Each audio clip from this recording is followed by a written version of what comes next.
And hello, everybody. Welcome back. We have a very interesting subject to get into, continuing some of these shows we've been doing over the past few weeks. Today, we're getting into the anatomy of human destructiveness. Might be a good time for this one. Hey, Michael? Yeah, of course, it's something we wanted to do for a while, but everything in its own time. This will fit perfectly with this little series we've been doing. We weren't to do the God archetype, and we'll do that next week. Uh, I think the sequence would be better by doing this one. But you're completely right. Look at where we are. Uh, with wars pending and social upheaval on its way, governments that have never been further estranged from those who voted for them, certain governments which are doing a full about turns on the promises that just weeks before they've made to get into power, and then again blatantly and clearly showing that they do the opposite. What do they hope to gain with all of this? Very, very strange times. Yeah. But then when we get into this on the level of the human being and our psychology, and we've been really getting into all of this.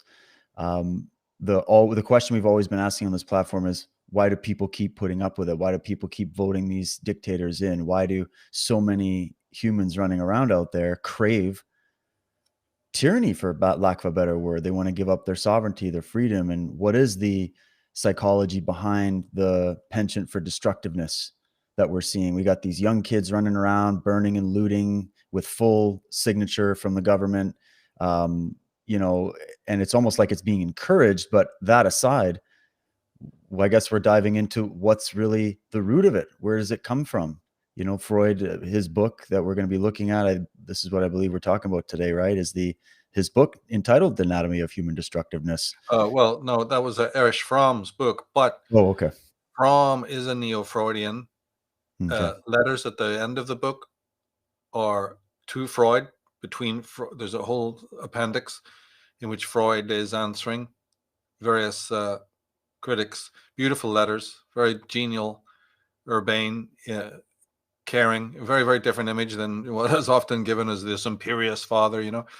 But yeah, the book Anatomy of Human Destructiveness the title is from Erich Fromm, and that in itself would need to be a whole separate program to get into Fromm's view.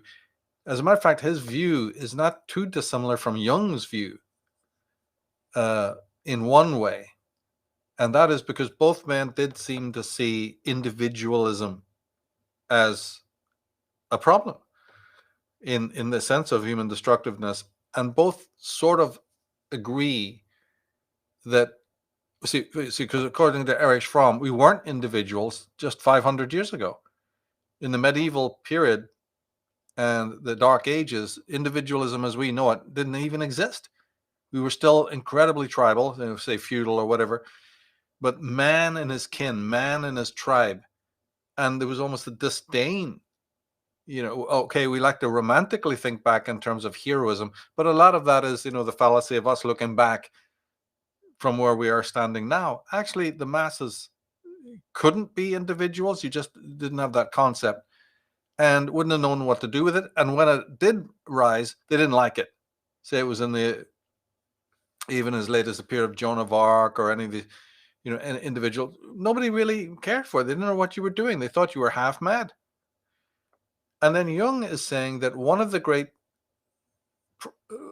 sources of modern neurosis, the reason why there's pathology in the psyche, is because people are not individual enough. A theme we know quite well. But he would describe it as saying, in his clients, he is spotting the moments in which an individual sold out themselves, backed off from saying no, opening their mouths, being different. They went along with the family edicts, or they went along with the crowd, or they stayed within the religion, even though they could care less.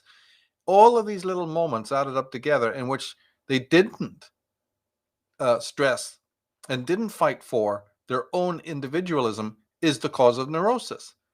Erich Fromm, though, it's a little bit cross purposes there, because he's saying that, but this this concept that Jung is saying that you must fight for in order to be normal and non-neurotic, is a recent historical phenomenon. So I again, remember we talked last time about the friction between different thinkers. Here's another incredible instance. Jung is championing something and saying it's the essence of normality. It's the essence of being human, to make sure that you don't sacrifice, or blanket your own spirit of individualism. Erich Fromm, and he's not the only one, there's loads of anthropologists confirm this. Individualism is a brand new thing on the block. And still today, people don't even want it. So Jung is a very strange bird who's saying it may be new on the block, but it is the most essential thing. And my clients are in a state of neurosis. Now, this is just one theory. This is the Jungian theory of neurosis. They're in a state of panic and neurosis and depression and what have you, frustration. And they don't know why. And they come to me and I say, wait, don't you know that you are capable of great work, or, inventor or artist or thinker? But you've tied yourself up in these bureaucracies and the family and your businesses and your marriages, and you're not expressing yourself. And other psychologists after him picked this up as well. And we don't need to get into it here, but that was a cause. Now, we'll talk today about, the complete opposite of that. But the thing today to get in this program today is that when we talked about the opening of the West, in regards this putting the self at the center as the first principle, and some have signed on for it real hard and said, that's it, we've got it, we're on our way. Others went, well, we'll take it provisionally and see how it goes. We talked about the fallout from religion and metaphysics over this matter. And then as you move up to the modern day and you get all of these other kind of oddball thinkers like Ayn Rand and Arno Gruen and those type of people who say, yeah, you've got this I as the first principle. But is that the same thing as love of the I? And everybody stopped. It's like this mass just went, whoa, what's the difference? These genius types, Brandon, said 3 cheers that you have put the self, the ich, as the first principle. Absolutely brilliant revelation there. And it's the one thing that has sent a lot of these religious nutters packing. They're no longer in complete control of the Weltanschauung, the worldview. But you guys are still only halfway there, because the thing that you've placed in prime position may be disdained. Haven't you learned enough psychology to know that? And everybody realized, well, this became a new theme. If I don't like the I, if I have no fundamental psychoepistemology, which is the value that I should have for being human and all that entails, it's never crossed my mind to value it. Oh, well, then you can put the I as the first principle and pull your crackers and light off your fireworks. At the end of the day, it's not really going to matter. And as far as the child education is concerned, are they going to reach teenage years? Are they going to reach adulthood with no psychoepistemology, no value of this thing called I? Well, you may then implant all sorts of social norms and moralities and still have the old religious thing bearing down, in terms of morality. It's worthless. Or all the moral strictures, as now we find ourselves with Big Brother. Everything is micromanaged. We've even talked about the postmoderns, that's their raison d'etre, to lower pathology. You do, all of these things that they're doing. No. Without the love of the I, no other kind of instigation of rules and regulations and At the most, they'll just corral people in a herd. And the people will soon get tired of it and will probably even overthrow that, given human nature, which we're going to talk about later.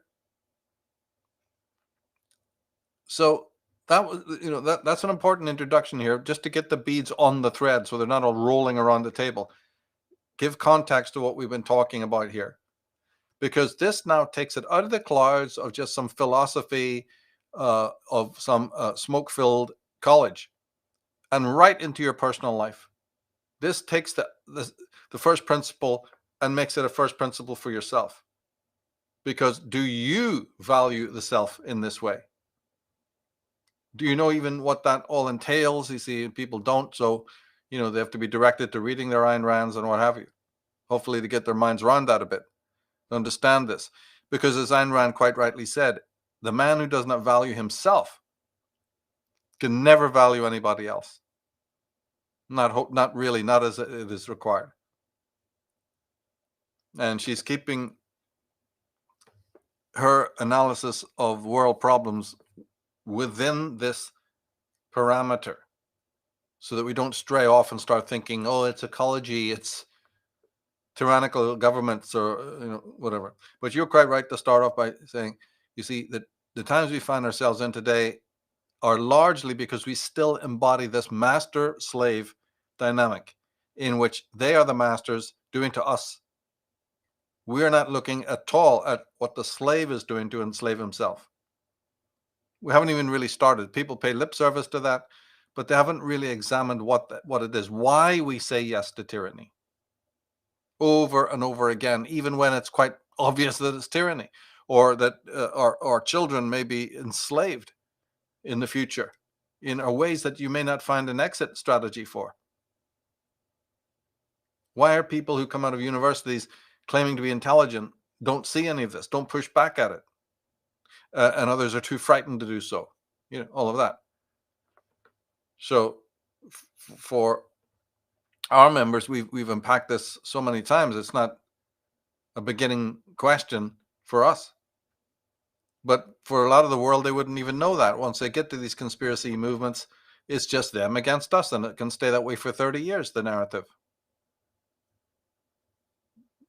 There's not even the basic understanding of how the slave, through his own inner embodiment, the last time we put it was like that, we've embodied a master-slave relationship in terms of our psychosoma, via the superego, via armoring, whatever.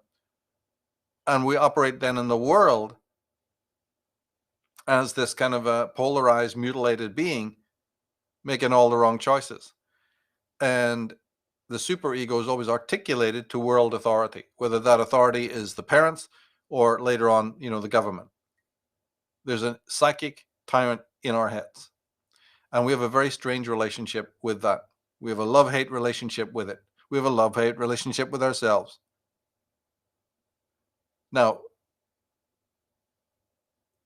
although there's a disdain for rules, and maybe we said, well, there are two moral centers, we pointed that out just to get those beads on the thread. Yeah, but when the superego power wanes for some reason, or snaps, as it sometimes does in pathological types, that is not it does not mean that the conscience, the true moral center in a person, automatically spreads its wings and goes, I'm here. Whoa, isn't that great? You can't have a mental breakdown of those types of proportions where your moral center, your moral compass that orientates you to the world is banjaxed or smashed, and then suddenly your conscience comes online. It doesn't work that way. That's a childish understanding. I wish it was that way. And maybe for a very small group of people, that might be the case. But by and large, that's not the case. There's going to be massive fallout. But see, before the superego is completely formed in this famous Oedipal 7 years Oedipal state, something else